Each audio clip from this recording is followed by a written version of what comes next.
Lane off two.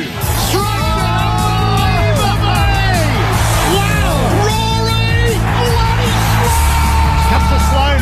Sloane looks to the goals and he delivers. Rory one way, the other has a shot. Get in. You stay! Hear the roar. Rory Burger. A chance going up for Rory. Listen to this.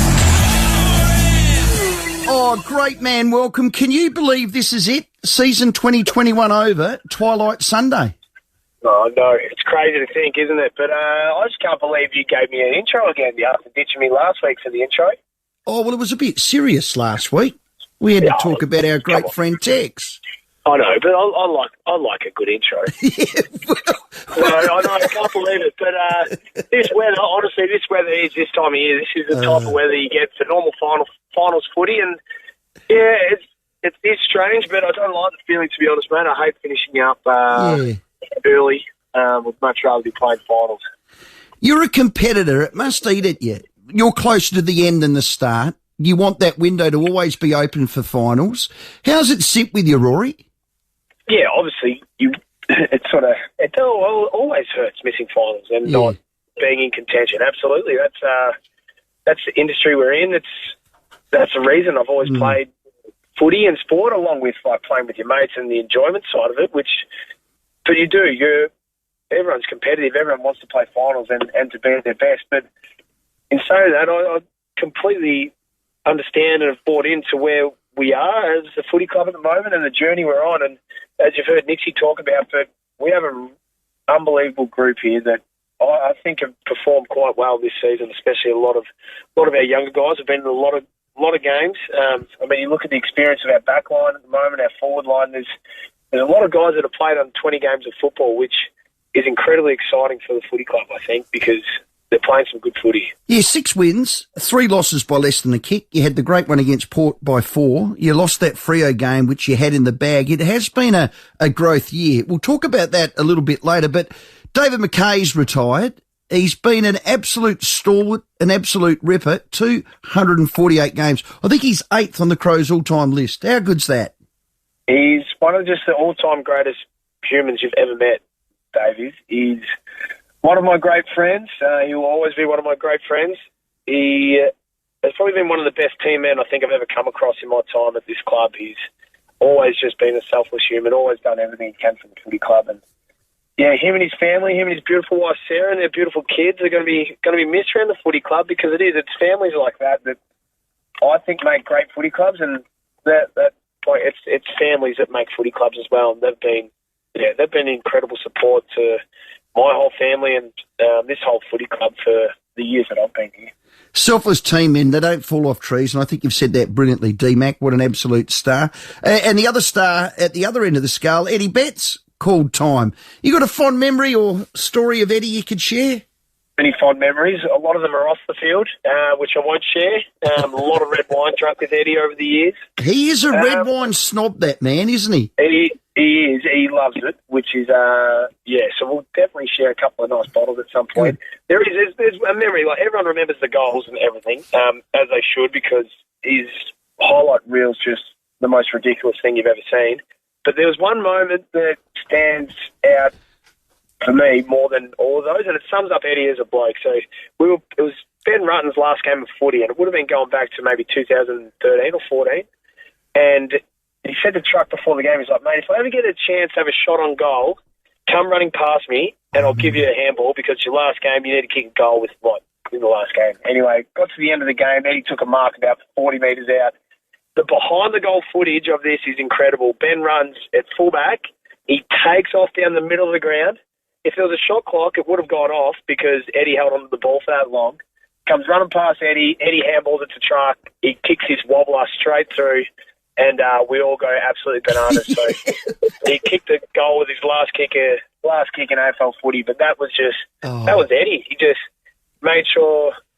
Yeah, he put a smile on someone else's face and did something for someone else. So that's one of my favourite Eddie Betts moments that people might have missed.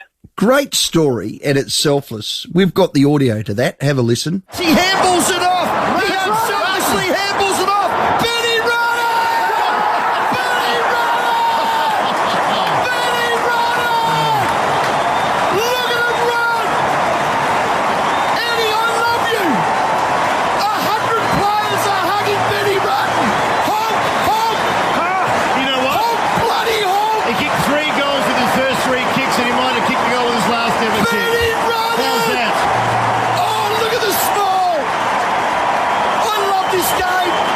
And Rory, I had JJ on the other day, and JJ said he was one of those teammates that was as happy giving a goal assist as he was kicking it, and he made playing next to him football simpler. He made it easy. He made football easy.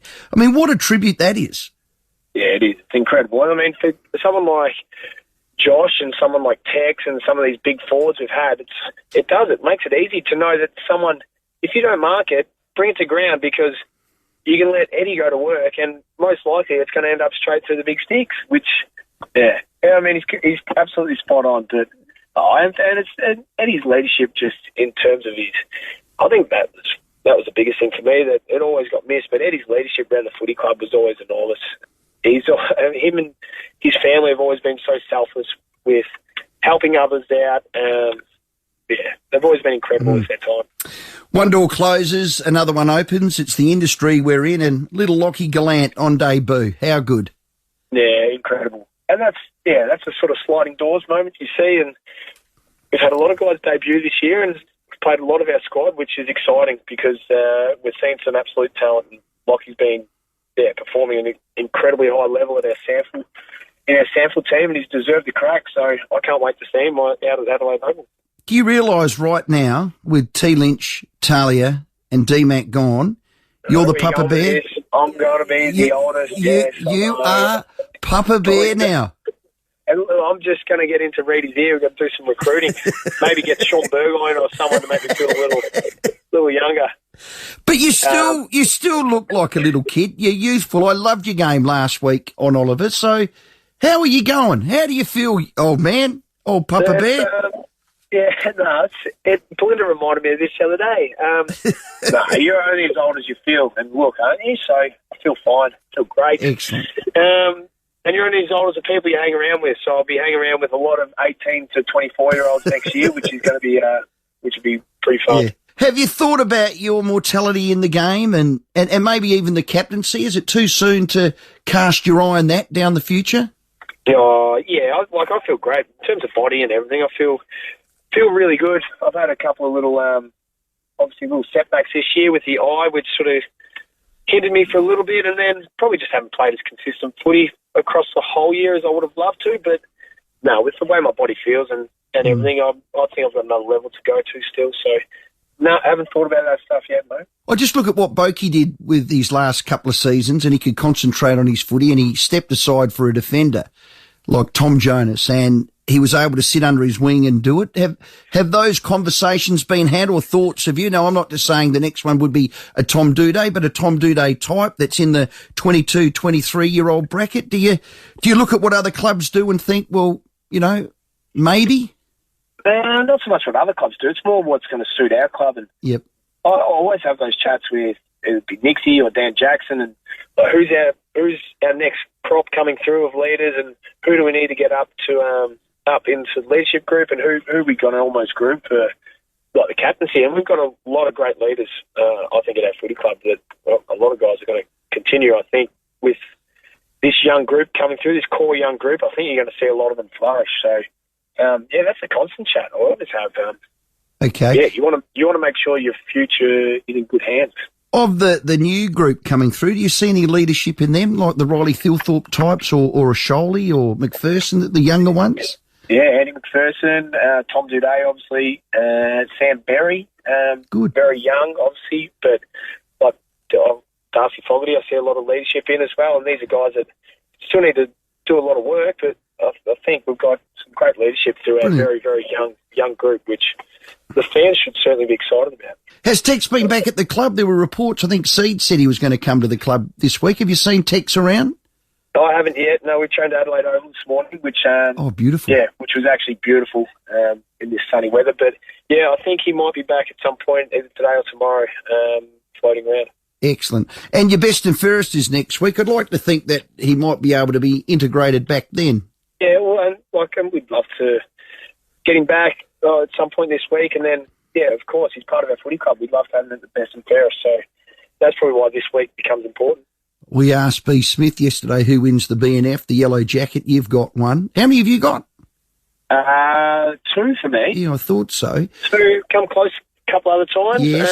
I think it'll be a Rory Laird, Jordan Butts, Ben Keys, Paul Seedsman. Yes. That's probably my tip, and Tex will be right up there as well. Absolutely. Rory, it's hard to think that the year has come to a grinding halt this Saturday. There's one more game to go. You win that, you win 7 games, you might slide up to 4th. I've asked our listeners this all week. If you lose, you get picked 2. I'm not even going to ask you which one of those you want. Not Rory, I'm not even going to ask. Good. You know the answer. Yeah, I do. We got a few boys, or a couple of boys in particular, that'll be playing their last game for the footy club, so... Spot on. Yeah. Yeah. You know how they want to finish as well. Yeah, they want to finish with the big W, and I hope you can get it. Rory, as always, thanks for your time. No worries, guys. Thanks for having me. He's a ripper. Rory Sloane, our guest. Yes, he is a ripper. Let's hope they can send David McKay off in style. My word, now's the time to DIY with You Install It Kitchens. We'll have teams just before 6 too. Locally made, custom sized, fully assembled, quality product, partnered with the big brands Caesarstone, Oliveri and Fisher and Paykel. The complete DIY kitchen solutions. Bring us Rory.